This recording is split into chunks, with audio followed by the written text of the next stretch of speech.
கொஞ்சமாக ரைஸ் எடுத்து ஒரு 2 தடவை நல்லா வாஷ் பண்ணி எடுத்துக்கோங்க.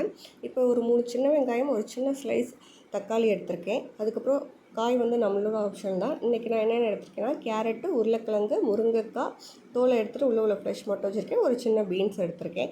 அவரைக்காய், சொரக்காய், சௌ புடலங்காய், அது மாதிரி நம்மளோட என்ன காய் வேணாலும் சேர்த்துக்கலாம். ஒரு 250 ml தண்ணி எடுத்துகிட்டு கட் பண்ணி வச்சுருக்க எல்லாத்தையுமே ஒன்றா சேர்த்துக்கிறேன்.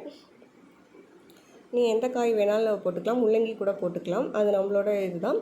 ஒரு ஒரு சின்ன பிஞ்ச் அளவுக்கு ஜீரகம் இல்லைனா ஜீரகத்தூள் சேர்த்துக்கோங்க. காரத்துக்கு நான் மிளகுத்தூள் சேர்த்துருக்கேன். நீங்கள் வந்து மிளகாய் தூள் சேர்த்துக்கலாம். மிளகாய் தூள் என்கிட்ட தீர்ந்துருச்சு, அதனால் மிளகுத்தூள் சேர்த்துக்கேன். ஒரு 2 கரண்டி பருப்பு சேர்த்துக்கோங்க.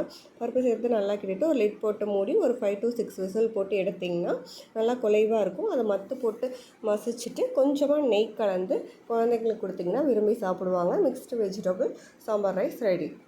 டாட்டா. மறக்காமல் சப்ஸ்கிரைப் பண்ணிடுங்க.